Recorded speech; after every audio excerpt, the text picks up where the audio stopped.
Bonsoir à tous, bienvenue dans votre émission, votre projet pour la Réunion. On va parler de quelque chose qui est de plus en plus en développement, en progression. C'est le portage de repas. J'espère pas me tromper, ils m'arrêteront si je dis des bêtises. Donc le portage de repas. Alors pour en parler, on reçoit une structure qui s'appelle Bien Vivre Service Réunion, c'est ça? Oui, tout à fait. Alors on va commencer par Madame Elodie. Madame Élodie Payette, je suis la responsable du service d'aide à domicile.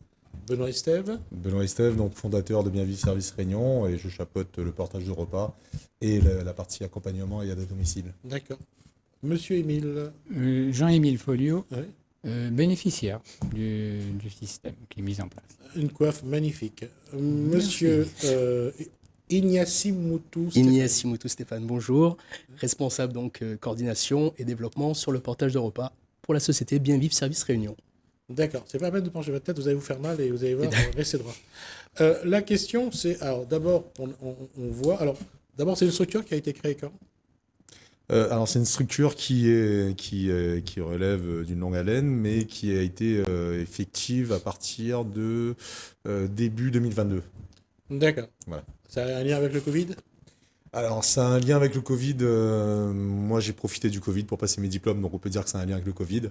Mais c'était surtout le portage de repas à domicile. En fait, tout ce qui est livraison à domicile et toute activité à domicile ont pris une ampleur assez considérable post-Covid. D'accord. Juste sur le Covid, Jean-Émile Folio, Oui. ou il pense que ou cuisine, oui, ou cuisine ou pas? Si, je cuisine. D'accord. Ah oui, oui, oui. Ouais, mais vous appréciez quand il n'y a pas d'autre repas ou pas? Oh, complètement. D'accord. Complètement. Ça dégage du temps. Ça me permet de faire autre chose, de m'occuper de mon jardin, et d'attendre le repas qui arrive. D'accord. Et c'est toujours bon? Toujours bon. D'accord. Très varié. D'accord. Alors, ma question aujourd'hui, c'est une question générale. Dans quel état d'esprit le portage du repas est aujourd'hui à La Réunion? Parce que ça se développe au niveau des communes avec les CCAS. On a les aides à domicile, on a des structures d'aide à domicile qui également aujourd'hui font un travail important. Vous êtes une nouvelle structure. Est-ce que aujourd'hui, le vieillissement de la population réunionnaise, on parle de 100 à 200 000 personnes de plus de 60 ans à l'orée de 2030, est-ce que ce marché-là, ça veut dire vraiment qu'il y a une évolution des traditions à La Réunion? Alors, Madame. Madame. En fait, la population est vieillissante et moi, en tout cas, à travers mon service, ce que j'aimerais apporter, c'est mettre en avant, c'est la qualité, notre réactivité et notre enthousiasme pour autant le bien-être des intervenantes que le bien-être des bénéficiaires. Benoît Sèvres. En fait, nous, en fait, on n'a pas exactement la même fonction que les CCAS aujourd'hui qui préparent les repas à domicile, parce qu'ils sont très territoriaux. Oui. Le CCAS d'une ville va préparer des repas pour les seniors de sa ville, et tous les CCAS ne le font pas nécessairement. Donc, on va Tout à dire, fait. nous, en complément, parce que certains ne le font pas les week-ends et jours fériés, nous assurons 365 jours de livraison par an. Et en liaison froide, ce qui nous permet d'avoir aucune rupture sur la livraison des repas. On va juste préciser que c'est quoi en liaison froide? La liaison froide, en fait, il y a plusieurs, il y a deux types. Aujourd'hui, à La Réunion, on est l'un des seuls à le faire. Tout ce qui se fait aujourd'hui est en liaison chaude, c'est-à-dire qu'on va livrer des repas, malheureusement, des fois à 9 h du matin, et à midi, ils seront plus du tout chauds, D'accord. ils vont être froids. Nous, on fait la liaison froide, c'est-à-dire qu'on va mettre les repas, en fait, dans les réfrigérateurs du convive, qui va pouvoir, à sa guise et à l'heure qu'il le souhaite, réchauffer son plat principal. D'accord. Oui, ce que je voulais apporter comme précision, c'est qu'aujourd'hui, c'est vrai que c'est une solution que nous apportons aux collectivités, à l'ensemble des Réunionnais.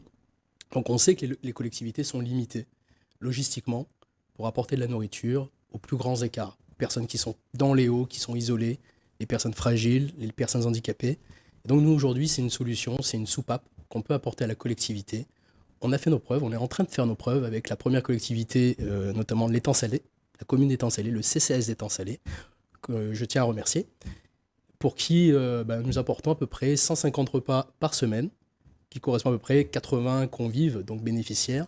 Donc aujourd'hui, nous aspirons à vraiment nous développer sur l'île et à apporter cette solution d'externalisation, mais en complément, alors, toujours en complément des CCAS et des pouvoirs publics, d'apporter cette solution au maximum de personnes. Il y a un constat à faire, c'est que le développement du portage de repas à domicile montre deux choses. C'est que les traditions évoluent à La Réunion, les familles ne sont plus aussi solidaires, les enfants ne sont plus proches des parents, surtout pas des grands-parents, et que d'une façon ou d'une autre, il faudra trouver des solutions pour que nos seniors ne soient pas laissés à l'abandon. Jean-Émile Folliot, là, quand je dis que les familles se disloquent, je suis loin de la vérité? Non, pas très loin. Beaucoup de personnes âgées, justement, sont isolées. Bon. Oui. Et le fait d'apporter le repas, c'est un bien particulier parce que les personnes n'ont pas à se déplacer. Beaucoup ne peuvent même pas le faire. Donc le fait d'apporter le repas et que le facteur vienne apporter le repas, c'est quelque chose de bien. D'accord. Le facteur vient apporter le repas? Ouais, tout à C'est fait. le facteur, oui. Alors, expliquez-moi. Ouais. Alors, grosso modo, en fait, on a trouvé une stratégie qu'on a réfléchi, comme je vous disais, de longue date, donc de longue haleine. Ça a été de trouver une solution pour pouvoir préparer des repas équilibrés, diététiques, mais sur toute l'île. Et c'est très complexe quand il s'agit d'investissement et qu'on doit porter, nous, tout ce service dans sa complétude.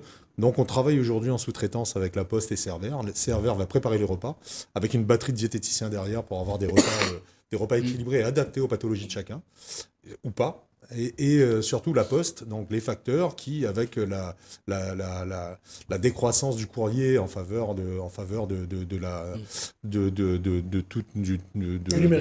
numérisation, d'Internet, etc., on se retrouve avec beaucoup moins aujourd'hui de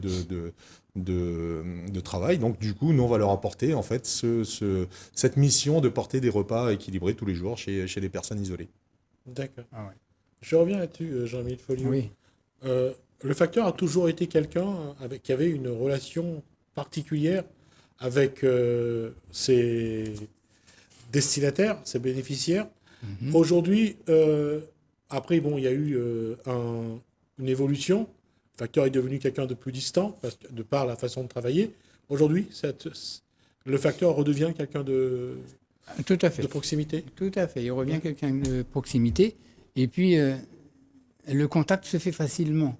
On accepte mieux quand c'est le facteur qui vient amener le D'accord. repas que ce soit autre chose. D'accord. Et ça se passe très très bien. Franchement, il a le petit camion frigorifique, donc le repas arrive tout frais et ça se passe bien. D'accord. Dans la démarche que vous amenez aujourd'hui dans le portage de repas à domicile, qu'est-ce qu'il faut mettre en avant? Ce qu'on peut mettre en avant, c'est surtout cette proximité. Voilà. Renouer la proximité, repenser l'économie sociale et solidaire entre les générations, d'une part, et puis l'accompagnement à domicile de nos gramouns vieillissants. Et c'est vraiment cette proximité, cette veille sociale et sanitaire sur laquelle vraiment on appuie, on compte vraiment dessus. Cette veille sociale, elle est assurée par nos services, par nous-mêmes, Bien Vivre Service Réunion. Et la veille sanitaire, par le facteur. Quand il vient à domicile, quand il vient chez Jean-Émile, le facteur, il arrive. Bonjour Jean-Émile, votre repas. Il va au frigo de Jean-Émile. Il regarde si tout va bien, tout est propre, nickel. Si Jean-Émile a besoin de quoi que ce soit. Et il lui livre son repas. Et voilà, ce lien qui est très très fort, qui est essentiel pour la continuité de l'espérance de vie, entre guillemets, de nos gramouns et puis pour la cohésion sociale. Vanessa, vous voulez dire quoi? Je voulais juste te dire en fait que c'était, pour être un petit peu plus technique en fait sur cette veille sociale, il y a 5 questions fermées qui sont posées et tous ces éléments en fait sont récupérés en fait par nos services et remontés soit aux aidants familiaux, soit à la famille, soit au CCAS dans le cadre de l'étang salé. Donc c'est très très important parce qu'on a cette veille sociale et sanitaire et nous travaillons aussi en 100% pays, c'est-à-dire que nous soutenons les producteurs pays et d'un commun accord avec Servère, nous essayons d'atteindre, parce qu'on attend que le riz se développe encore un peu mieux, parce qu'on mange pas mal de riz quand même, mais on essaie d'atteindre aujourd'hui 100% de consommation locale pour respecter nos traditions culinaires pays, en fait. Ça, c'est très important pour nous. D'accord. Alors, on sait que les traditions vont continuer à évoluer à La Réunion. Les personnes sont personnes isolées, il y en a de plus en plus. On le voit avec la création des EHPAD. On voit aussi avec la création des structures d'aide à domicile. Jean-Louis Folliot, qu'est-ce qu'il faudrait faire pour que les personnes, les seniors, surtout ceux qui sont diminués physiquement, ne soient pas isolés, ne soient plus seuls? Qu'est-ce que le Réunionnais ou la Réunionnaise doit aussi faire pour qu'il ne laisse pas son grand-père, sa grand-mère tout seul dans son coin? Oui, c'est une question assez vaste. Je crois que c'est la solidarité qui doit primer. D'accord. Il faut à tout prix que les gens comprennent que le tissu social est important et que ce n'est pas le moment de laisser pour compte quelqu'un sur le bord de route. Bon, D'accord. donc, pour moi, ce système de portage, c'est un lien qui se tisse. D'accord. Ça rapproche les gens. Et puis, surtout, ça met en commun, je reviens au fameux facteur, c'est le personnage qui est là. Parce que le facteur avant avait un rôle très important auprès de chaque famille. Oui. C'est lui qui emmenait l'argent des allocations familiales, c'est lui qui emmenait beaucoup de choses. Et il prenait même l'argent de la facture d'eau c'est lui qui allait régler, pour montrer à quel point il y avait une proximité avec le facteur. Oui. Sans vouloir revenir à ça, aujourd'hui, le facteur peut être quelqu'un. C'est ce qui a été le cas, je crois, que lorsqu'il y a eu des problèmes de santé où il fallait visiter les malades, les facteurs ont été désignés pour aller frapper à la porte pour voir si la personne à l'intérieur allait bien. Il faut redonner aux facteurs une place plus importante. Tout à fait. Ouais. Tout à fait. Et comment ça peut se passer? Vous, à ce niveau-là, vous êtes les responsables. Comment faire en sorte que le facteur redevienne un ami de la famille? Alors, tout simplement par j'allais dire, les liens du ventre, mais pas que, en fait. Le facteur, contrairement à des époques encore pas très anciennes, en fait, le facteur avait tendance à rentrer chez les gens, à saluer les gens, à connaître la famille, à demander des nouvelles de On la lui famille. réservait toujours une part de gâteau quand il y avait Exactement. la communion, quand il y avait le Exactement. baptême. Il y avait une fête de famille, il avait j'allais dire, sa petite tente avec tout ce qu'il y avait Tout à dedans. fait, exactement. Il avait droit à un poulet, il avait droit à un fruit, à des fruits, à des salades. Il était vraiment quelqu'un de la famille. Exactement. Et aujourd'hui, on se rend compte que le facteur peut redevenir quelqu'un proche. Il redevient, et la preuve en est. Alors, je pense qu'à un moment donné, ça s'est calmé parce que la vie est en accéléré pour tout le monde, et que le facteur gêne avec son véhicule, des fois en warning, et qu'il n'a pas le temps d'aller saluer un tel ou un tel. Mais aujourd'hui, on se rend compte que le facteur de Étang-Salé, alors je ne sais pas si c'est le cas de Jean-Émile, mais revient de temps en temps chez lui avec des fruits dans son véhicule. Donc c'est que le lien social se fait. Il est attendu et il reprend sa place de facteur et recrée justement ce lien social dont parlait Jean-Émile tout à l'heure et qui est très important. Et Elodie, la question c'est qu'est-ce qu'il faut pour que la génération d'aujourd'hui, des 30, 40, 50 ans, retrouve des liens qui étaient les nôtres, ceux de la Réunion, où il y avait une plus de solidarité dans la famille, où la famille se retrouvait de temps en temps. Il y avait peut-être pas seulement pour manger, mais on se serrait les coudes. Aujourd'hui, on abandonne nos seniors, nos gramounes, parce que c'est bête de dire ça, mais on croit qu'on n'a plus le temps. C'est ça, il faut prendre le temps. La numérisation a malheureusement pris dessus aujourd'hui. Moi, ce que j'ai à dire, et me va cause créole, c'est aller voir mamie, aller voir papy, viens à la case, bois un café, prends le temps. C'est pas longtemps, c'est 5 minutes, mais il réchauffe toujours le cœur. Et ce petit passage-là, surtout, ça brise cet isolement, ça brise cette solitude dans laquelle sont ces personnes-là, et qui, on a l'impression des fois qu'ils sont vraiment plus... qu'ils n'ont plus plus rien apporté à la vie. Et c'est alors qu'ils ont fait beaucoup de choses, ils ont beaucoup donné, à fait. et sûr. on les met de côté parce qu'on croit qu'on a ce qu'on a à faire, c'est plus important.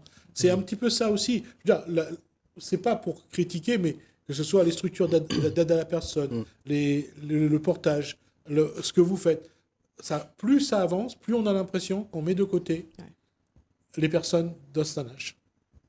C'est dommage. Exactement. On est là pour accompagner, on est là pour soutenir la famille dans le quotidien lorsqu'ils ne sont pas là, mais le week-end, ça reste quand même le rôle de la famille de passer, pardon, de venir manger un petit boucher la case tranquillement. Voilà. Aujourd'hui, on apporte cette solution, oui, mais puis voilà. Alors justement, c'est pour ça que je posais la question tout à l'heure sur le facteur. C'est comment faire du facteur un peu plus, lui qu'il ait le temps, parce que même lui, il est pris par... Bien sûr. il arrive à 4 heures du matin pour choisir, pour trier ses courriers, pour prendre ce qu'il a à livrer, et il a jusqu'à 14 heures pour terminer sa tournée.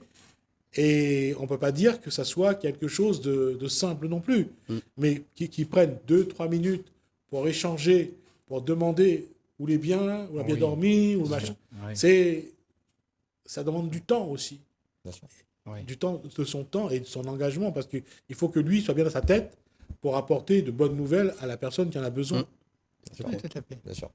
Mais justement, vous parliez tout à l'heure effectivement de l'isolement des personnes âgées. C'est un fait socio-économique. Hein. Les terrains, l'immobilier a pris de l'ampleur. La famille ne peut plus habiter les uns à côté des autres comme nous on a pu connaître quand on était enfant. Les gens s'éloignent. Il y a l'exode rural.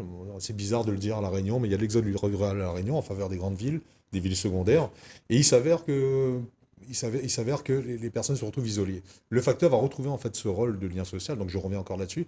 Mais sachez que aujourd'hui, les deux facteurs qui assurent aujourd'hui le portage de repas sur étang salé, ils retrouvent un second souffle dans leur métier en fait. C'est-à-dire qu'ils ne sont plus là à avoir des boîtes aux lettres en face d'eux, ni à faire signer des recommandés, qui sont toujours, qui amènent toujours très souvent des mauvaises nouvelles. Enfin, le recommandé, c'est toujours assez fuyant comme nouvelle. Donc du coup, le facteur va retrouver un peu ce côté un peu valorisant dans son métier, où il va connaître du monde, ils vont s'appeler par leur prénom ou par leur nom, mais il n'y aura plus d'impersonnalisation en fait de son service. Bien au contraire. Et ça donne beaucoup de baume au cœur, et je peux vous dire que ceux qu'on a rencontrés, nous, sont très très heureux de le faire, et nous, on est très très heureux de leur proposer ce service aujourd'hui. Ce qui veut dire que dans votre stratégie de développement, vous allez intégrer ces éléments-là? Tout à fait. Bien sûr. Tout à fait. Ça fait partie de la stratégie. Et notamment avec tous ces partenaires, La Poste, le groupe La Poste, le groupe Cerver et d'autres partenaires qui pourront venir au fil du temps, travailler avec tous ces acteurs sociaux et économiques pour renforcer le lien intergénérationnel, pour limiter l'isolement de ces personnes. Et puis que, voilà, tout à l'heure vous disiez comment faire pour que ces personnes soient plus isolées, que le facteur ait de plus en plus sa place dans ce tissu. C'est tous ceux qui peuvent le faire aujourd'hui, tous les professionnels de santé, les professionnels, les paramédicaux, les élus, les privés. Toutes ces personnes-là sont les bienvenues pour nous aider à mettre en place ces nouvelles actions, ces nouveaux leviers de communication pour que des personnes comme Jean-Émile et d'autres puissent retrouver un peu le sourire, ne serait-ce qu'une fois par jour, et surtout un repas par jour.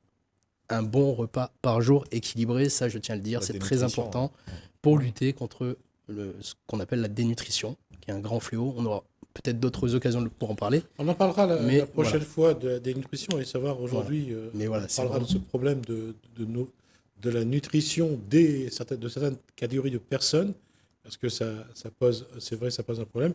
Mais là, on va rester sur sur ce qu'on a dit jusqu'à maintenant. C'est quelque part, Jean-Émile, comment faire pour sauver un peu la famille? Parce qu'aujourd'hui, la famille, c'est le papa, quand le papa est là, la maman, quand la maman est là, et puis les enfants. Ça se limite à 4, voire 3 personnes. Les frères qui sont à côté, qui construisent à côté, tout ça, ça fait partie de l'histoire d'avant. Oh, il y en a encore dans ces endroits, hein, il y en a encore. Mais dans la tête des gens, c'est chacun pour soi. Oui, malheureusement. Malheureusement. Mais je crois que c'est à chacun d'apporter sa pierre. D'accord. Moi, en tout cas, dans le coin où je vis, dans le quartier dans lequel je vis, Les gens s'entendent bien, il y a la solidarité. Quelqu'un a besoin de quelque chose, d'un coup de main, on va donner. Si une personne est un peu isolée, mais on va la voir de temps en temps. On lui donne des conseils. Sur les repas, par exemple, hier encore, on a conseillé deux personnes qui sont isolées, qui n'ont pas eu l'information. Et on leur dit, mais allez-y, il faut aller au CAS, allez vous faire inscrire, allez chercher. Pour une fois qu'on a un service comme ça, depuis le temps qu'on attendait, moi, ça fait longtemps que je l'attendais, ce service. Et quand j'ai appris qu'il y avait le portage sur étang salé, je me suis dit, waouh, ça y est, moi, premier, c'était moi. Hein, et je ne regrette rien. Franchement, très bien. Quand on peut, il vaut mieux faire la démarche. Ah oui. D'accord. Ah oui. Alors, c'est ma dernière question. Quelle va être la prochaine étape? Alors, si je peux me permettre, la prochaine étape, elle est d'ampleur, c'est pour ça que je me permets d'en parler. On va proposer la partie portage de repas premium pour pouvoir proposer une gamme légèrement au-dessus, alors que celle-ci est déjà très très bonne. Hein. On a déjà beaucoup travaillé sur les menus pour avoir des repas de qualité, mais travailler sur un repas premium et surtout, et ça j'y tiens, parce qu'on a souvent, nous, des investisseurs extérieurs qui viennent investir à La Réunion. Nous, on a décidé en fait d'aller proposer en fait le service de partage de repas dans tous les DROM, parce que le problème se pose exactement comme il se pose à La Réunion. Mayotte, Martinique, Guadeloupe, Guyane. On a rencontré les CCS lors du congrès des CCS il y a 2 semaines, et tout le monde était très avenant à notre projet. Et on va le travailler encore, on va le roder encore un petit peu sur La Réunion pour pouvoir ensuite exporter en fait ce savoir-faire qui devient réunionnais maintenant. Et ça, c'est très intéressant et très flatteur pour La Réunion, en fait. On est très content, en tout cas, de le porter, ce projet. D'accord. Dans ce cas, on va essayer de vous suivre un petit peu, de voir comment ça se passe. Et on invitera des seniors et des gramounes sur ce plateau pour voir un petit peu ce qu'ils pensent du portage des repas à domicile. Merci, Élodie Payette. Merci à vous. Je ne pas de bêtises, donc Élodie Payette. Merci à Benoît Estève. Merci à Stéphane Ignasimoutou et merci à Jean-Émile Folliot. Merci à vous. Merci pour cet échange-là. En tout cas, ça fait chaud au cœur parce qu'il y a pour l'avoir étudié et pour l'avoir fait des émissions là-dessus, il y a quelques personnes qui sont vraiment isolées, qui sont seules et qui parfois ne reçoivent une visite dans la semaine que de l'aide ménagère dont ils ont droit. Et c'est pour ça qu'il y a encore beaucoup à faire pour que nos seniors retrouvent le respect qu'on leur doit. Merci à vous.